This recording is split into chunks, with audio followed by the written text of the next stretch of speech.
ఒక జాతీయవాదం ఎట్టి పరిస్థితుల్లోనూ భారతీయులలో విభజనకి విభేదాలకి ఆ పెద్ద మనిషి ప్రాణం పోయే వరకు అంగీకరించలేదు.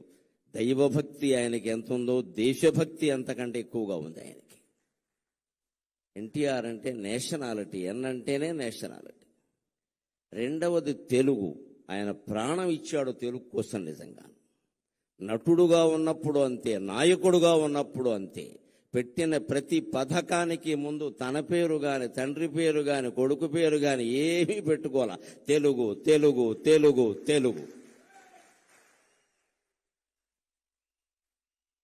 తరువాత ఎవ్వరు ఆ పథకాన్ని కొనసాగించినా ఎటువంటి ఇబ్బంది లేకుండా తెలుగు జాతి అంతా పరవశించే విధంగా ప్రతి పథకానికి తెలుగు అని పేరు పెట్టాడు ఆయన. ఎవ్వరూ దాన్ని మార్చవలసిన అవసరం లేదు, ఆలోచనే రాదు. అంత భక్తి, అంత ప్రేమ తెలుగు అంటే ఆయనకి. ఇక మూడవది రసస్ఫూర్తి. ఇది చాలా మందికి తెలియదు. అందరూ నటులు కాలేరు, అందరూ కవులు కాలేరు, పండితులందరూ వక్తలు కాలేరు, పండితులందరూ అవధానులు కాలేరు. రకరకాలు, కొందరు అవుతారు, కొందరు అవ్వరు. కారణం రసస్ఫూర్తి తెలియకపోవడం. నేను ఇన్ని పుస్తకాలు చదివాను అంటే ఉపయోగం ఏం లేదు. నువ్వు దాన్ని జనంలోకి పంపడానికి ఏ టెక్నిక్, ఏ సాంకేతికత, ఏ నైపుణ్యం అవలంబించావు అన్నది ఎన్టీఆర్ సినిమాలు చూస్తే చాలు మనకు అర్థమైపోతుంది ఖచ్చితంగా.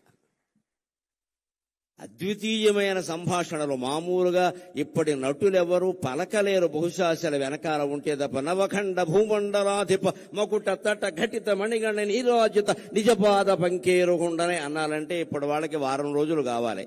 తర్వాత ఉపవాసం కూడా వస్తుంది. రాసిన వాడు చావాలి, డైరెక్టరు చావాలి, వీడికి రాదీని. ఈ లోపు ఏమన్నా పిలిపించాలి. ఇటువంటి సంభాషణలు పేజీల కొద్దీ ఉండే వాటిని ఆ మహానుభావుడు ఒక్కసారి చూసి, నేను చెబుతా, మీరు అక్కడ కూర్చోండి, కాస్త టీ తాగండి అని చెప్పి ఆయన టీ తాగేలోగా ఈయన కంఠస్థం చేసి మొత్తం చెప్పేసేవాడండి. అది ఎన్టీఆర్ అంటే, అది ఎన్టీఆర్ అంటే.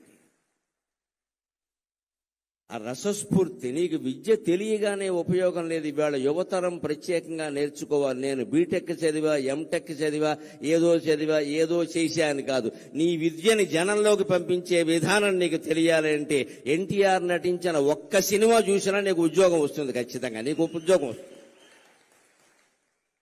ఒక ఇంటర్వ్యూలో ఎలా మాట్లాడాలి, ఒక ప్రజాసభలో ఎలా మాట్లాడాలి, మైకు ముందుంటే ఎలా మాట్లాడాలి, మైక్ ఏమీ లేకపోతే ఇంట్లో తలుపేసి అర్ధాంగితో మాట్లాడితే ఎలా మాట్లాడాలి, దేనికి దానికి తేడాలు ఉంటాయి. అవన్నీ ఎన్టీఆర్ సినిమా చూస్తే తెలుస్తాయి ఎంత ఆశ్చర్యకరంగా ఉంటుందో. అది రసస్ఫూర్తి. రాముడు కృష్ణుడు వేయడానికి ఆయనకంటే ముందు లేరా, ఆయనకంటే తరువాత లేరా, కానీ ఆ పాత్రలని జనంలో ముద్ర పడిపోయేలా చేయగలిగాడు అంటే రామునిలో ఉండే రసస్ఫూర్తిని, కృష్ణునిలో ఉండే రసస్ఫూర్తిని, ప్రతినాయక పాత్రల్లో ఉండే కూడా రసస్ఫూర్తిని జనానికి అందించగలిగిన ఏకైక నటుడు ఎన్టీఆర్. ఆయన దేశభక్తి గుండెల్లో ఆయన నిండా ఉండబట్టే ఆయనకి దొరికిన మొట్టమొదటి చిత్ర అవకాశం పేరు మన దేశం. ఎంత ఆశ్చర్యం. ఎవరినైనా మీరు నటించిన మొదటి సినిమా చెప్పండి అంటే మట్టి కొండ అని చెబుతాడు ఎవడో ఒకడు. అంతకంటే ఉంటుంది. ఆయనకి ఆ ఛాన్స్ రావడమే గొప్ప. కాబట్టి ఆయన అంతరాత్మ ఎంతగా దేశం గురించి ఘోషించింది అంటే ఆయనకి మొట్టమొదటి పోలీస్ అధికారిగా అవకాశం వచ్చిన సినిమా కూడా మన దేశమే. నువ్వు దేశం కోసం పుట్టావు అని వారి తల్లిదండ్రులు వారిని ఆదేశించినట్టుగా వారికి మన దేశం అనే సినిమాలో మొట్టమొదటి అవకాశం వచ్చింది. ఏ పాత్ర వచ్చినా ఇది హీరో పాత్ర, జీరో పాత్ర, ఇంకోట, దీని ప్రాధాన్యం ఏమిటి అని ఆలోచించకుండా తన పాత్రకి న్యాయం చేసిన వ్యక్తి ఎన్టీఆర్ అంటే ఖచ్చితంగా. ఈ పాత్ర నాకు వచ్చింది చాలు, దీనికి నేను న్యాయం చేస్తే మిగిలినవన్నీ అవే వస్తాయి, తరుముకుంటూ వస్తాయి, వెతుక్కుంటూ వస్తాయి. నా రత్నం అన్విష్యతి మృగ్యతే హితత్ అంటాడు కాళిదాసు కుమార సంభవంలో. రత్నాన్ని వెతుక్కుంటూ జనం వస్తారు కానీ జనాన్ని వెతుక్కుంటూ రత్నం వెళ్ళదండి. సినీ రంగంలో నటరత్నాన్ని వెతుక్కుంటూ సినిమాలు వచ్చాయి, సినిమాలను ఆయన వెతుక్కుంటూ వెళ్ళలేదు. ఇవాళ యువతరం ఎన్టీఆర్ నుంచి నేర్చుకోవలసింది ఉద్యోగ అవకాశాలు మిమ్మల్ని వెతుక్కుంటూ రావాలి, మీరు వాటిని వెతుక్కుంటూ వెళ్ళడం ఏంటండి, యథవ కర్మ అంటారు దీన్ని. నీ దగ్గర ప్రతిభ ఉంటే నీ దగ్గరికి ఉద్యోగం వస్తుంది ఖచ్చితంగా. ఇప్పటికి మీరు ఇండియన్ ఎక్స్ప్రెస్ పేపర్ చూస్తే బుధవారం నాడు ప్రత్యేక ప్రకటనలు ఉంటాయి, మామూలు ఉండవు.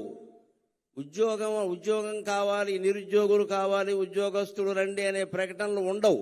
ఇండియన్ ఎక్స్ప్రెస్ బుధవారం పేపర్లో ప్రత్యేకంగా ఎలా ఉంటుంది అంటే, మేము రిటైర్ అయ్యాం, లేకపోతే మధ్యలో ఉద్యోగాలు మానేసాం, మాకు ఇప్పుడు ఉద్యోగం కావాలి, మాకు ఉద్యోగం ఇవ్వగలిగిన వాడు రండి అని వేస్తాడు ప్రకటన. వాడి దగ్గరికి వచ్చి కాళ్ళ దగ్గరికి వస్తారు, మా సంస్థలోకి రండి, మా సంస్థలోకి రండి అని. అది ప్రతిభ.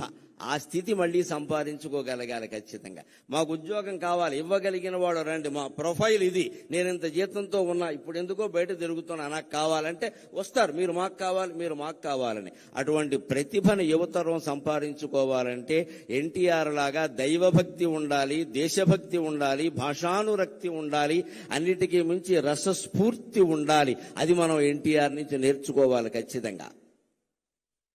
మన దేశమున పాదమోని, మన దేశం అనే చిత్రంతో ఆయన రంగప్రవేశం చేశారు. అక్కడి నుంచి ఆయన నటించని పాత్ర లేదు. అన్ని రంగాలకి సంబంధించిన అన్ని పాత్రల్లోనూ నటించారు. మన దేశమున పాదమోని నట పద్మశ్రీ పురస్కారియై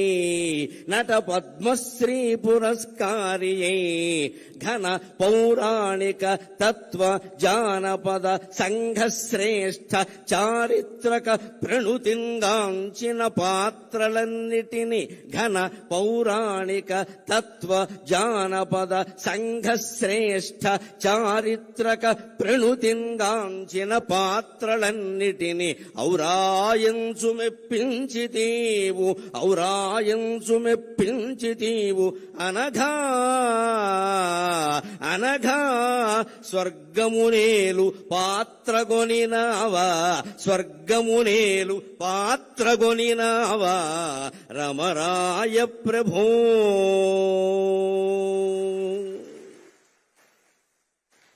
మన దేశం అనేటువంటి పాత్రతో ఆయన సినిమా రంగంలో కాలు పెట్టారు. దేశభక్తికి నిదర్శనం అదృష్టం తరుముకుంటూ ఆయన్ని వచ్చింది. అదృష్ట దేవత, దురదృష్ట దేవత రెండూ ఎప్పుడూ తలుపు తడుతూనే ఉంటాయండి. గ్రహించాలి అందరూ కూడా. రెండూ తలుపు తడుతూనే ఉంటాయి. కాలింగ్ బెల్లకి మంచి చెడ్డ తెలీదు, ఎవరు నొక్కినా మోగుతుంది. కానీ అదృష్టానికి దురదృష్టానికి తేడా ఏమిటంటే, అదృష్ట దేవత తలుపు కొడుతుంది, నువ్వు వెంటనే తీయకపోతే వెళ్ళిపోతుంది. శని దేవత ఉంది, తలుపు కొట్టి అక్కడే జుట్టు విరబోసుకుని నూనె రాసుకోకుండా కూర్చుంటుంది. నువ్వు తీసే వరకు కూర్చుంటుంది. అర్ధరాత్రి తీస్తే అర్ధరాత్రి వస్తుంది ఖచ్చితంగా. ఎందుకంటే నిన్ను పట్టుకోవాలని దానికి ఆసక్తి. గ్రహించుకోవాలి. అదృష్టం తలుపు తట్టినప్పుడే మనం తలుపు తెరవాలి ఖచ్చితంగా. అవకాశాలు ఎలా ఉంటాయంటే, యువతరం కోసం ఓ మాట చెబుతా. అవకాశాలు ఏసీ తలుపులు లాంటివి, మన వెనకాలే మూసుకుపోతూ ఉంటాయి. జాగ్రత్త పడాలి. ఏసీ తలుపులు చూడండి, ఏసీ గదిలో మనం ఇలా రాగానే మూసుకుపోతుంది మన వెనకాలే. కొన్ని అవకాశాలు మన వెనకాలే మూసుకుపోతాయి. అది వచ్చినప్పుడు మనం అందుకోవాలి, కానీ మనం అందుకునే వరకు అది ఆగుతుందంటే ఆగదండి. అవకాశం అదృష్టం లాంటిది. ఆయన నిరంతర కృషి, నిరంతర గ్రంథ పఠనం ముఖ్యంగా చాలా మందికి తెలుసో తెలియదు. ఆయన విశ్వనాథ సత్యనారాయణ గారి శిష్యుడు. మా గురువు గారిని ఎంతో గౌరవంగా చెప్పుకునేవారు. ఎస్ఆర్ఆర్ అని సివిఆర్ కాలేజీలో చదువుకున్నారు ఆయన. ఆ గురువు నుంచి ఆత్మాభిమానాన్ని, పాండిత్యాన్ని రెండూ గ్రహించాడు కాబట్టి ఆయన రారాజులా వెలిగాడు ఆయన. మన దేశమున పాదమోని నట పద్మశ్రీ పురస్కారియై. నటనలో ఆయన పద్మశ్రీ పురస్కారాన్ని పొందారు. బహుశా రాజకీయాల్లో ప్రవేశించకుండా ఉంటే భారతరత్న 20 ఏళ్ల క్రితం వచ్చుండేది ఆయనకి, అనుమానం ఏమీ లేదు అందులో.